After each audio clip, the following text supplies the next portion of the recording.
Dear students, जैसा कि आप देख रहे हैं कक्षा 10 गणित प्रश्नावली 6.2 प्रश्न नंबर 2। कक्षा 10 गणित प्रश्नावली 6.2 प्रश्न 2। इसके पीछे प्रश्न नंबर 1 जो है हम आपको ऑलरेडी बता चुके हैं, समझा चुके हैं। अगर आपने नहीं देखा है तो हमारे चैनल पर जाकर आप देख सकते हैं, समझ सकते हैं। प्रश्न नंबर 2 के बारे में इसमें बात करेंगे। प्रश्न नंबर 2 जैसा कि आप अपने गणित में देख सकते हैं, आपको स्क्रीन पर भी दिखाई दे रहा होगा।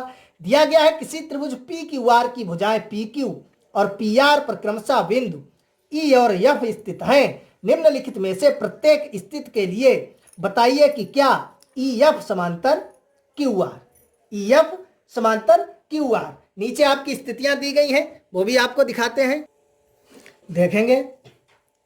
ये नीचे दिए गए हैं फर्स्ट, सेकंड, थर्ड।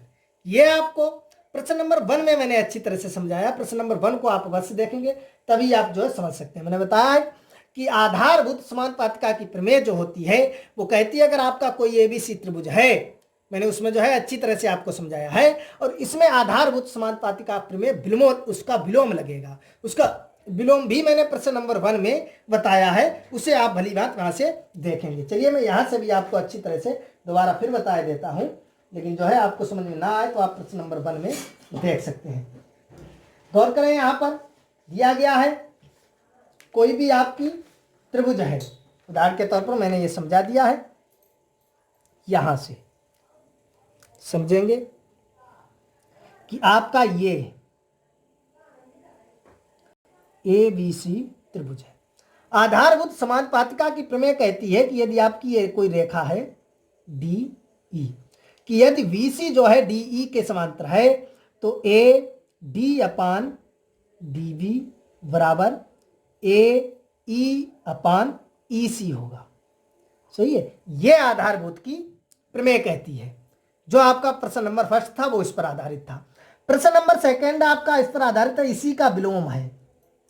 ये आपका है ABC, इसमें आपको वैल्यू ये दी जाएंगी। सही है, इसमें आपको निकालना है AD अपान DB और AE अपान EC। AD अपान DB निकालना है, AE अपान EC निकालना है। यदि ये दोनों बराबर निकल के आते हैं तो हम कह सकते हैं कि VC जो है वो DE के समांतर है। सही है, इतना अंतर है। सवाल नंबर जो आपका फर्स्ट था उसमें दिया गया था DE BC के समांतर है, तो इसमें वैल्यू ज्ञात करनी थी। एक ये 3 देता था, एक की वैल्यू हमें निकालनी होती थी। इसमें ये चारों वैल्यू देगा आपको और ये पूछेगा कि सिद्ध कीजिए या दिखाइए कि BC जो है वो DE के समांतर है या DE BC के समांतर है। तो इसका ये निकालेंगे अनुपात, इसका ये अनुपात निकालेंगे। अगर दोनों का अनुपात बराबर आता है तो हम कह सकते हैं आधारभूत प्रमेयिका के विलोम से जो है AD समांतर या DE समांतर VC।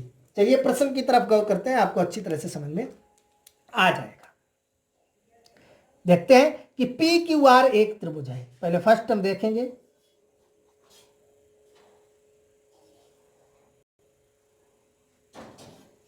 PQR एक त्रिभुज है तो इसका हमने नाम डाल दिया PQR। भुजाओं PQ और PR पर, PQ और PR पर क्रमशः बिंदु E, यहां पर है E और यहां पर है F स्थित है।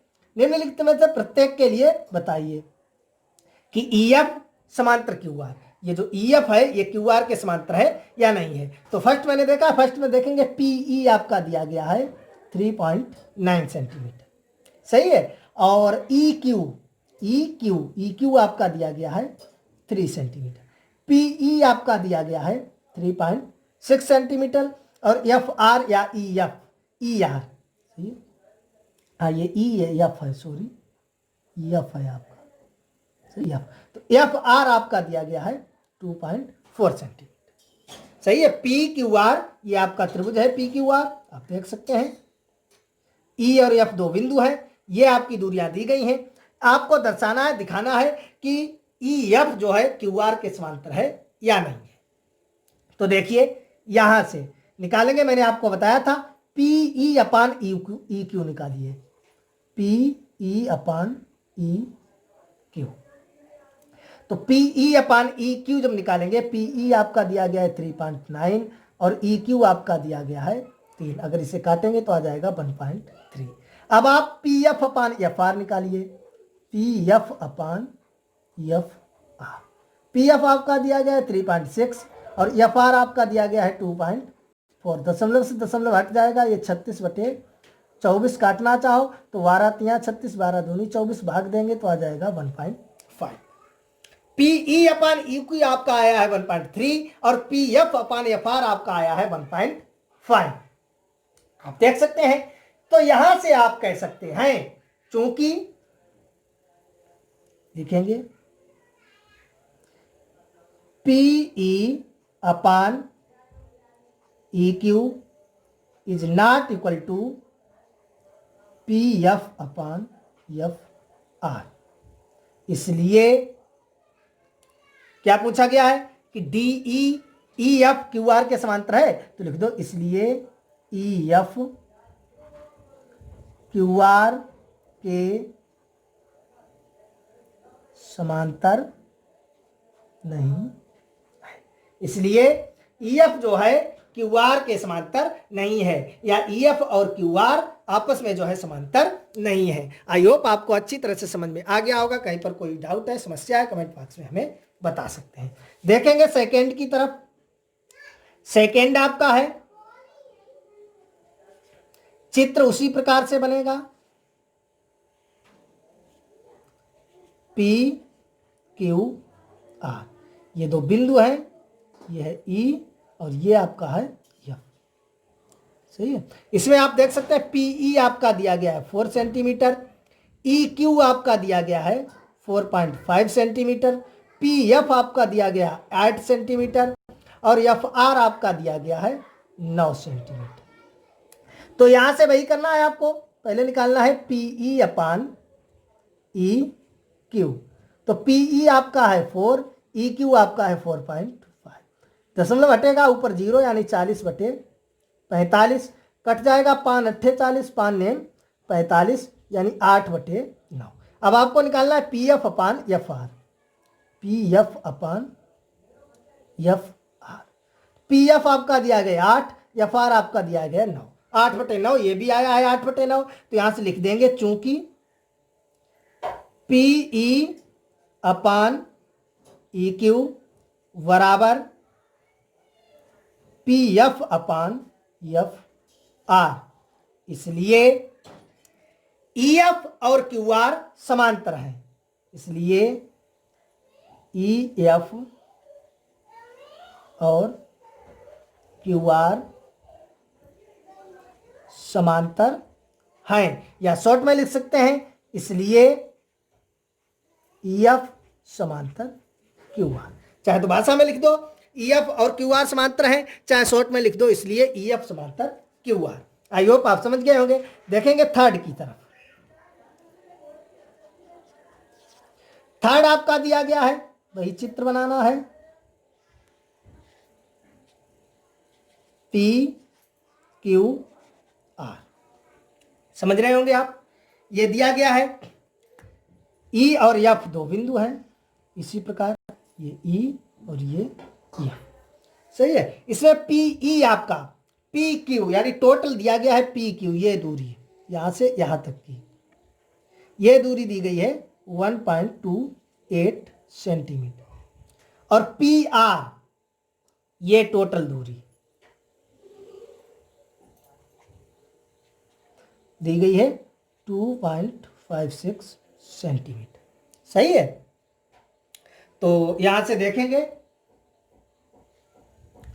और दिया गया पीई, पीई ये आपका दी गई है 0.18 सेंटीमीटर और पी एफ ये आपका दिया गया है 0.63। सही है। हमें ज्ञात करने के लिए पीई अपान ई क्यू चाहिए, P F upon F are चाहिए। तो यहां से आप देख सकते हैं टोटल हमारे पास है 1.28, इतनी है 0.18, तो यह कितनी बची, इससे घटा देंगे 1.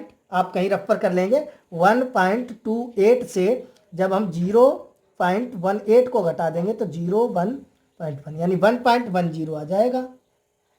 इसी प्रकार इससे टोटल ये दी गई है आपकी 2.56, इससे हम घटाएंगे 0.63 तो ये भी आपकी आ जाएगी 263 है। सही है। हाँ तो घटा दो ये 2 और ये जाएगा तो कितना बचेगा 1, यहाँ से सही से घटाइए, सही है, घटाएंगे। ये दिया गया 36, अपने गणित में देखिए 36 दिया गया, तो 36 को घटा दो, 6 से 6 0, 5 से 6 2.20। यहाँ पर आप समझ गए होंगे, सही है। अब आपको वही निकालना है जो निकालते थे। क्या निकालना है? PE upon EQ, PE upon EQ। PE आपका है 0.18 और EQ आपका है 1.10। समान अंक है दशमलव के बाद, तो दशमलव हट जाएगा। ये आपका हो जाएगा 18/110, 2 नेम 18, 2 पंचे 10, 2 पंचे 10, यानी 9/55। सही है। इसी प्रकार अब आपको निकालना है PF upon FR, PF upon FR। PF आपका दिया गया है 0.36, FR आपका दिया गया है 2.20, हट जाएगा तो ये बचेगा 36/220, घटा दो, ये 18, 110, फिर कटेगा 9 और 55, तो आ जाएगा 9/55। यहाँ तक समझ गए होंगे। तो लिख सकते हैं चूंकि PE अपान EQ बराबर PF अपान FR, इसलिए समांतर तो है, लेकिन है किससे ये भी लिखना है। ऊपर हम 1 2 में लिखना भूल गए, आपको लिखना है। इसलिए आधारभूत समानुपातिका